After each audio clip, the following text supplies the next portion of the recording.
तो गाइज आज हम लोग इस वीडियो में जानेंगे कि परमाणु द्रव्यमान क्या होता है और परमाणु द्रव्यमान के सहायता से आणविक द्रव्यमान किस प्रकार से ज्ञात किया जाता है। चलिए हम लोग सीखते हैं। पहले तो हम लोग जानेंगे परमाणु द्रव्यमान क्या है। परमाणु द्रव्यमान को अंग्रेजी में एटॉमिक मास कहा जाता है।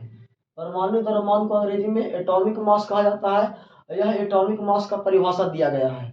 एटॉमिक मास का परिभाषा है कि किसी तत्व के परमाणु द्रव्यमान कार्बन 12 परमाणु के द्रव्यमान के 12वां भाग को कहते हैं। किसी तत्व के परमाणु द्रव्यमान कार्बन 12 परमाणु के द्रव्यमान का 12वां भाग को कहते हैं। और परमाणु भार को एसआई मात्रक एएमयू जिसका फुल फॉर्म होता है एटॉमिक मास यूनिट, जिसे संक्षेप में हम लोग यू के नाम से भी जानते हैं। वर्तमान समय में एटॉमिक मास यूनिट को शॉर्ट में यूनिफाइड कहा जाता है।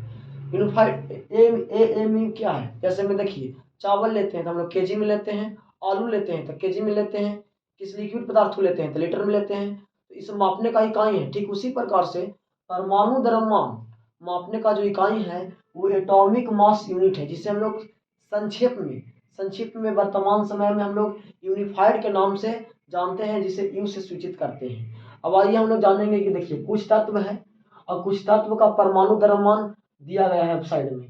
कुछ तत्व है और कुछ तत्व का परमाणु द्रव्यमान दिया गया है। तो तत्व के परमाणु द्रव्यमान की सहायता से हम लोग आणविक द्रव्यमान यौगिकों का आणविक द्रव्यमान निकालने के लिए सीखेंगे कि किस प्रकार से यौगिकों का आणविक द्रव्यमान निकाला जाता है। तो आणविक द्रव्यमान निकालने के लिए इस तत्व दिए गए हैं और तत्व का परमाणु द्रव्यमान साइड में दिया गया है। ये आपको इंपॉर्टेंट है, लिस्ट आप याद कर लीजिएगा तो आपका आणविक द्रव्यमान निकालने में बहुत फायदा करेगा। तो आइए आज हम लोग सीखते हैं कि ये सभी यौगिक का आणविक द्रव्यमान किस प्रकार से निकालते हैं। तो सबसे पहले आणविक द्रव्यमान होता क्या है। तो यौगिक में उपस्थित तत्वों के परमाणुओं के भार की सभी परमाणुओं के भार के आणविक द्रव्यमान कहते हैं। जैसे में देखिए HNO3 जिसको हम लोग नाइट्रिक अम्ल कहते हैं। तो इसका आणविक द्रव्यमान क्या होगा, तो इसमें जितना भी परमाणु है सही परमाणु के जो भार होगा उसका योग ही क्या कहलाएगा, आणविक द्रव्यमान क्या है कहलाएगा। तो आइए हम लोग निकालने के लिए सीखते हैं कि किसी यौगिक का आणविक द्रव्यमान किस प्रकार से निकाला जाता है। आइए पहला एग्जाम्पल नाइट्रिक अम्ल, इसे हम लोग नाइट्रिक अम्ल के नाम से जानते हैं। तो नाइट्रिक अम्ल का आणविक द्रव्यमान निकला सीखेंगे। आणविक द्रव्यमान, तो सबसे पहले हम लोग आणविक द्रव्यमान निकालते हैं। तो सबसे पहले यह देखते हैं कि इसमें इस यौगिक में कितने तत्व हैं। तो देखिए हाइड्रोजन है, नाइट्रोजन है, ऑक्सीजन है। तो तत्व परमाणु के कितने हैं, तो हाइड्रोजन के एक परमाणु, नाइट्रोजन के एक परमाणु, ऑक्सीजन के 3 परमाणु है। तो इसका हम आणविक द्रव्यमान कैसे निकालेंगे। तो हाइड्रोजन का परमाणु द्रव्यमान कितना है, हाइड्रोजन का परमाणु द्रव्यमान 1 है। हाइड्रोजन के परमाणु द्रव्यमान 1 है। आगे बढ़िए, जब भी आगे बढ़ना है प्लस देके हम लोग आगे बढ़ेंगे। नाइट्रोजन के कितने परमाणु, नाइट्रोजन के यहाँ पर एक परमाणु है। नाइट्रोजन का द्रव्यमान कितना है, 14। तो यहाँ पर 14 लिख दीजिए। और उसके बाद ऑक्सीजन, तो ये जो ऑक्सीजन है इसके कितने परमाणु यहाँ उपस्थित है, तो ऑक्सीजन के 3 परमाणु उपस्थित है। एक ऑक्सीजन के परमाणु द्रव्यमान कितना होता है, 16। तो लिखिएगा 16। लेकिन यहाँ कितने ऑक्सीजन के परमाणु है, 3। तो 3 से गुना कर दीजिए और प्लस जोड़ देंगे। अब देखिए गुना करिए, जैसे आप लोग जोड़ करते हैं। एक प्लस 14 प्लस 16 तिया 48, सबको जोड़ दीजिए।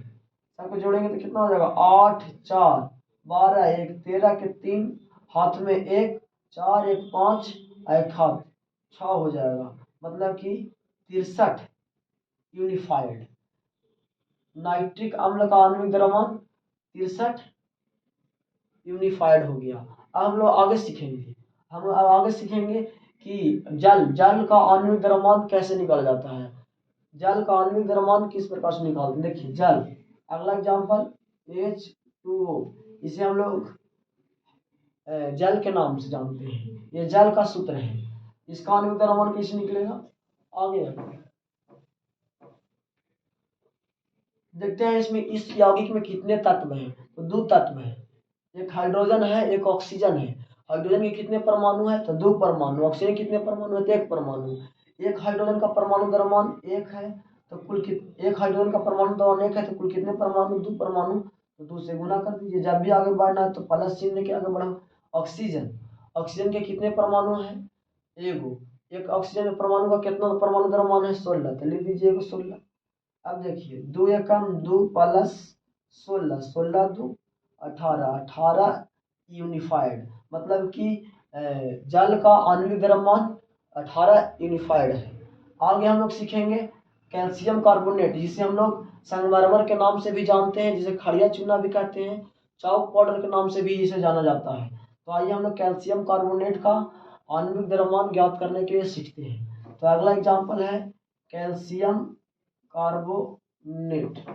Calcium carbonate, calcium carbonate. अब सबसे पहले हम लोग देखेंगे कि कैल्शियम कार्बोनेट में कुल कितने तत्व उपस्थित हैं। तो पहला कैल्शियम, दूसरा कार्बन और तीसरा ऑक्सीजन, मतलब कि यहाँ 3 तत्व उपस्थित हैं। कुछ स्टूडेंट इसे गलती समझ लेता है, 4 तत्व बोलने लगता है, जो कि गलत है। देखिए जब भी बड़ा रहेगा बड़ा के साथ हमेशा छोटा रहेगा, वो तत्व एगो होगा। आप देखते होंगे बस उस पर चढ़ते हैं तो कोई बड़ा आदमी रहता है, उसके साथ बच्चा रहता था, बड़ा के वही भाड़ा लगता है, छोटा के भाड़ा न लग सकता। उन्हें बड़ा के साथ छोटा फ्री है। यहाँ भी वही हाल है कि बड़ा के साथ छोटा फ्री, मतलब एक ही एगो है, भाड़ा एक ही के मिलेगा। तो यहाँ परमाणु द्रव्यमान एक ही के जोड़ाएगा, इन्हें कि 2 के जोड़ लीजिएगा। तो यहाँ कुल कितने तत्व हैं? 3 तत्व। कैल्शियम अकेले है और कार्बन एक ऑक्सीजन, तो कुल कितने तत्व हैं? 3 तत्व, है ना। तो कैल्शियम, कैल्शियम कैल्शियम के क्या परमाणु है? तो 1 परमाणु। एक कैल्शियम का परमाणु भार कितना है? 40। कैल्शियम का एगो तो 40 का लिखिए। कार्बन, कार्बन के परमाणु का एगो है एगो, एक कार्बन का परमाणु द्रव्यमान कितना है? 12। जब भी आगे बढ़ना है तो प्लस देके आगे बढ़िए। कार्बन का परमाणु द्रव्यमान 12 होता है। ऑक्सीजन, और एक ऑक्सीजन परमाणु का द्रव्यमान कितना होता है? 16, 16 होता है। और कै गो है यहाँ ऑक्सीजन परमाणु? ऑक्सीजन के परमाणु क्या है? 3, तो 3 से गुना कर दीजिए प्लस।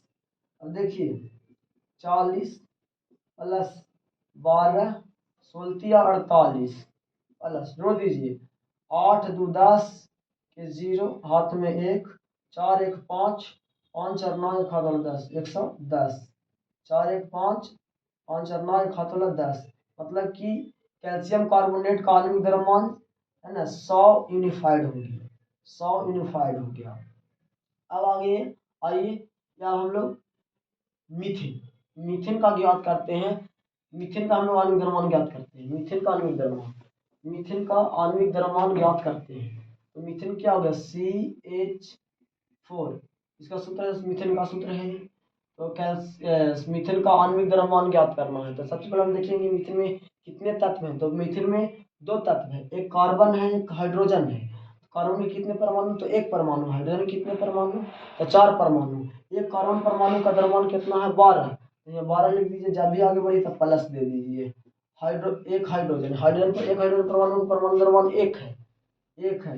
कै गो यहाँ हाइड्रोजन के परमाणु है? 4 गो, 4 गो कर दीजिए। 4 से 4 में तो 4 से गुना कर दीजिए तो 12 प्लस 4 1 4 में 1 से गुना करिए तो 4 12 4 16, 16 यूनिफाइड, मतलब कि मीथेन का आणविक द्रव्यमान 16 यूनिफाइड है। मीथेन का आणविक द्रव्यमान 16 यूनिफाइड है। तो आज हम इस वीडियो में इतने जानेंगे। ये देखिए अमोनिया और एथेनोइक, इसको बोलते हैं एथेनॉल, ये आपको HW में देते हैं। ये आप अगला दिन अपना बना के आइएगा। जय हिंद।